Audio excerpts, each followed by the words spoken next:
Saya minta pimpinan menjadi catatan kalau perlu kita melakukan audit tertentu. Saya minta dengan sangat. Ini karena sifatnya material. Ini concern ini Pak. Saya serius ini. Data semua lengkap pada saya dari BPK. Oleh karena itu saya berharap jangan kita terlalu terlena dengan ini. Padahal ada yang besar penerima negara yang kita tinggalkan. Tidak menjadi perhatian dan fokus perhatian. Masih banyak persoalan besar yang harus ditelusuri.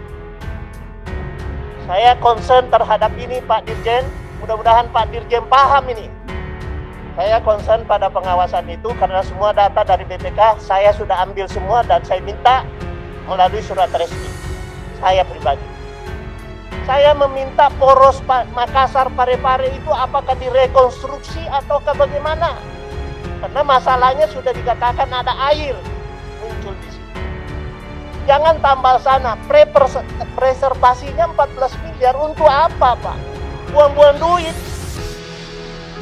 Kenapa tidak sekaligus kalau memang jalan itu tidak layak, ayo rekonstruksi saja. Kenapa? Sekarang dalam pandemi COVID-19 ini banyak tukang batu, banyak orang yang bekerja di sektor konstruksi itu menganggur. Kenapa itu tidak diberi pelatihan? Dalam artian pelatihan sambil diberikan keahlian, juga diberi pendapatan. Saya punya daerah satu Pak yang paling miskin, yaitu daerah Jeneponto. Semua tukang di situ, tukang pijit ada juga di situ. Semua tukang ada di situ. Terima kasih sudah klik video ini. Jangan lupa tekan tombol subscribe untuk bergabung. Dalam hitungan saya persilahkan kalian untuk tekan tombol subscribe. 10, 3, 2, 1.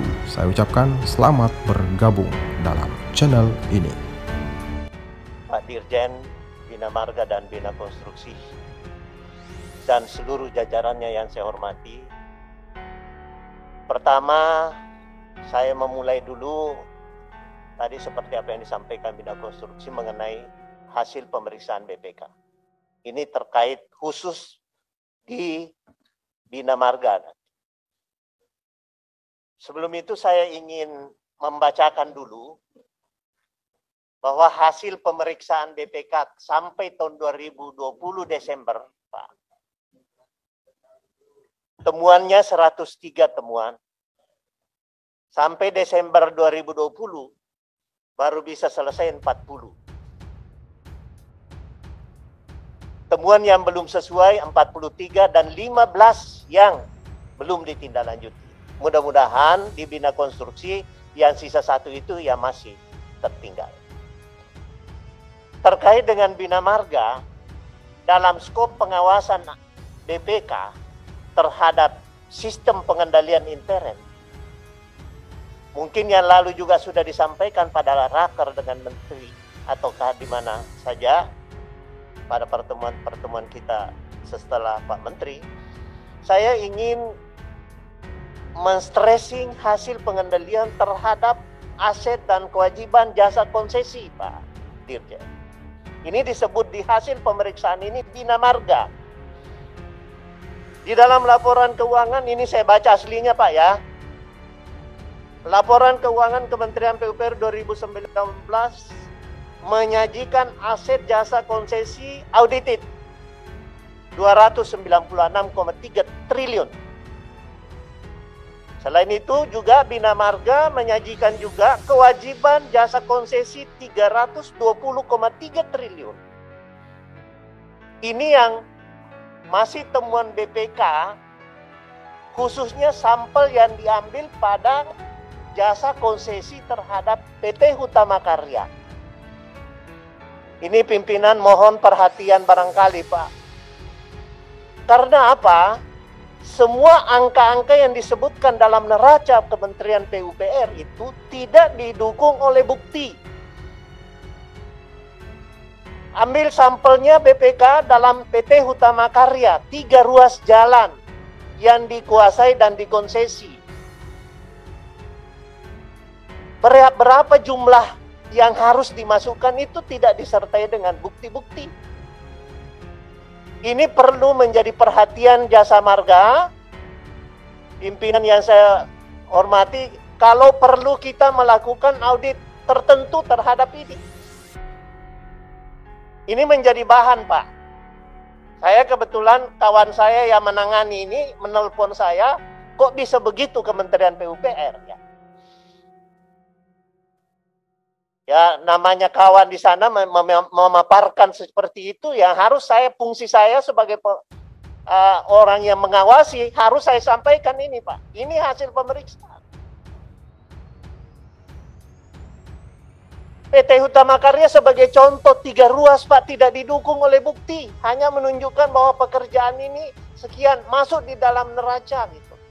Yang anehnya di dalam neraca, Bapak dan Ibu sekalian, di sisi yang sebelah, misalnya tadi dikatakan di situ bahwa jasa konstruksi itu 296. Di sisi lain ada kewajiban konstruksi.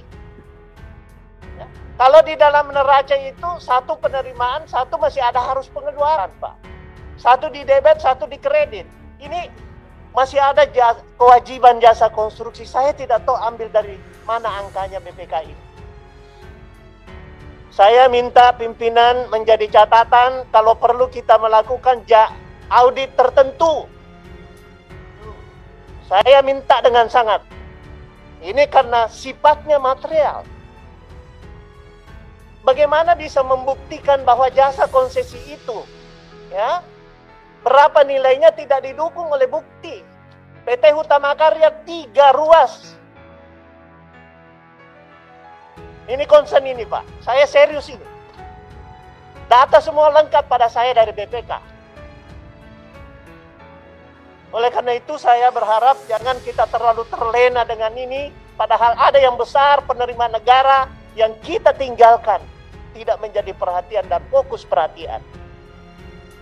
Hanya ada permen tadi.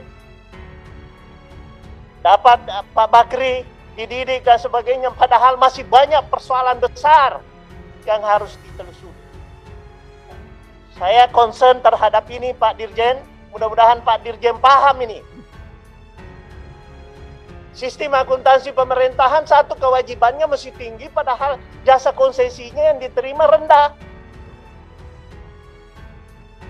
Ini yang saya minta khusus dari sisi pengawasan. Ya. Jadi saya kira mudah-mudahan Pak Dirjen Bina Marga bisa memahami. Kalau tidak bisa dijawab hari ini, silakan jawab secara tertulis nanti. Saya concern pada pengawasan itu karena semua data dari BPK saya sudah ambil semua dan saya minta melalui surat resmi. Saya pribadi. Itu yang pertama. Yang kedua, sebagaimana apa yang disampaikan Pak Menteri kemarin, ada tambahan 2, sekian triliun ya untuk PEN.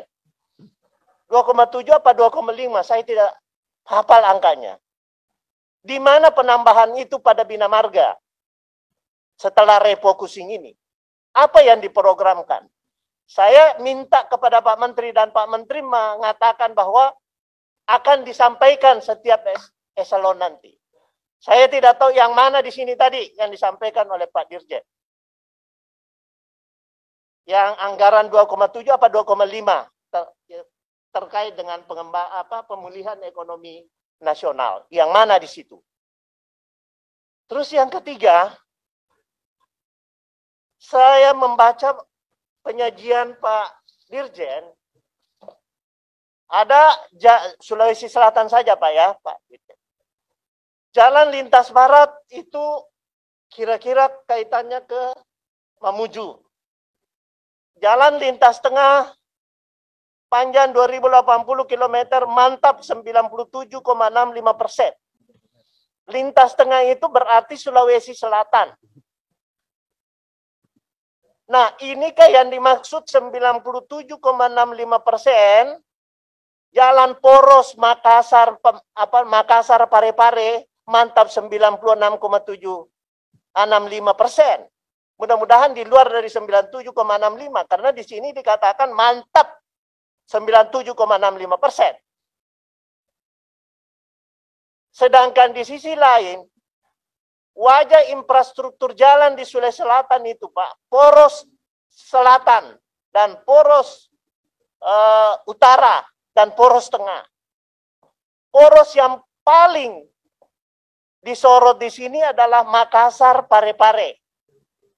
Pada waktu kami kunker di Makassar bersama dengan gubernur, hadir Pak Thomas ya, ada Pak Thomas ya. Di depan teman-teman semuanya menjanjikan bahwa 1 bulan akan diberi evaluasi ya Pak Thomas ya. Sudah disampaikan ya. Saya meminta poros Makassar Parepare itu apakah direkonstruksi ataukah bagaimana? Karena masalahnya sudah dikatakan ada air muncul di situ. Jangan tambal sana, preservasinya 14 miliar untuk apa, Pak? Buang-buang duit. Kenapa tidak sekaligus kalau memang jalannya itu tidak layak, ayo rekonstruksi saja. Kenapa? Itu wajah infrastruktur bagian utara, Pak. Poros yang paling ramai. Saya senang Pak Menteri bahwa Pak Menteri mengatakan akan menyelesaikan persoalan-persoalan itu termasuk jalan tol. Mudah-mudahan ini bisa diselesaikan. Pak Thomas analisanya ya bagaimana silakan. Saya tidak paham. Jangan ditunjukkan kepada kami hanya di aspal. Padahal ada celah-celahnya, setiap celah itu pasti ada bermasalah lagi. Ditunjukkan. Apa pertanyaan saya, apakah itu 97,65% masuk itu? 97,65. Jalan lintas tengah, mantap. Saya minta tolong ini diseriusi Pak Dirjen. Karena itu adalah poros yang paling penting. Wajah infrastruktur daerah sebelah utara. Karena di Sulawesi Selatan, poros tengah dan poros selatan. Poros selatan masih penting. Alhamdulillah kemarin kita sama-sama meresmikan jalan layang di Makassar, tapi harus tembus lagi ke poros selatan. Kemudian, padat karya Pak Dirjen 0,8 triliun. Ini besar juga 0,8 triliun. Dalam artian 800 miliar. Saya mau lihat realnya seperti apa sih sebenarnya. Tolong dong dilibatkan kami untuk membahas masing-masing daerah itu 0,8 itu untuk apa? Apakah itu penunjukan langsung? Apakah bagaimana? Tolong dijelaskan secara detail. 0,8 kalau saya tidak salah padat karya Pak Dirjen. Ya, 0,8. 800 miliar. 0,6 atau 0,8? 0,8 kalau saya tidak salah, kecuali mata saya tidak salah. Saya kira itu untuk Pak Dirjen, ya, saya serius dalam melihat permasalahan ini. Mudah-mudahan Pak Thomas itu bisa berikan saya, karena saya buta dalam konstruksi, memberikan saya analisanya sesuai janji Bapak 1 bulan yang lalu. Ya, makasih. Itu Pak Dirjen, terima kasih. Itu yang saya bisa sampaikan, mudah-mudahan mendapat respon sesuai dengan arahan Pak Menteri akan menyelesaikan persoalan-persoalan tersebut. Kemudian selanjutnya Pak Dirjen Bina Konstruksi. Saya memang kemarin Pak RDP, mungkin saya salah alamat ke SDM. Ternyata yang saya inginkan ada sama Bapak, yaitu dalam hal kompetensi, pemberian sertifikasi kompetensi. Yang saya inginkan ke Bapak di dalam padat karya ini, karena ini saya anggap padat karya Pak. Ya, jangan hanya kompetensinya hanya tertentu saja. Misalnya, sekarang dalam pandemi COVID-19 ini banyak tukang batu, banyak orang yang bekerja di sektor konstruksi itu menganggur. Kenapa itu tidak diberi pelatihan? Dalam artian pelatihan sambil diberikan keahlian, juga diberi pendapatan. Dalam kondisi seperti sekarang ini. Jangan, apakah kami berhak menentukan bahwa untuk jasa konstruksi sebenarnya tukang batu, saya punya daerah satu Pak yang paling miskin, yaitu daerah Jeneponto, semua tukang di situ. Tukang pijit juga tidak cuma ada juga di situ. Semua tukang ada di situ. termasuk tugas tagih. Ya, ini semua harus mendapatkan perhatian, makanya saya senang tadi ada 15.000 kalau saya tidak salah itu tadi angkanya ya Pak ya. Untuk wilayah berapa tadi itu masuk Sulawesi Selatan ya, dan 15.000 kalau saya tidak salah.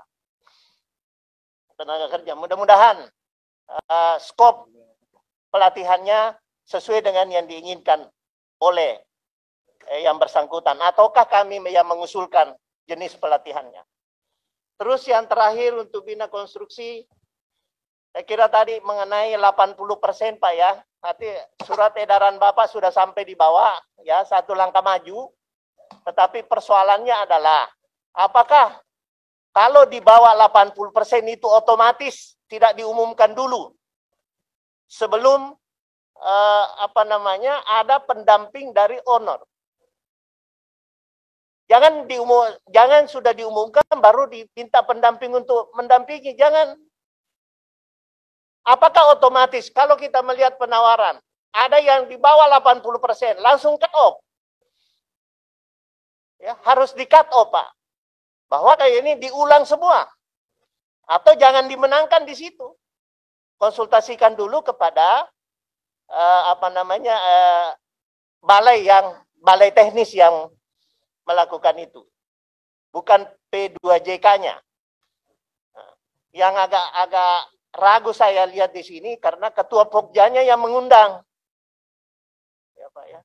Kalau ketua Pokjanya, apakah ada sanksi kalau ketua Pokjanya tidak mengundang yang di bawah 80%?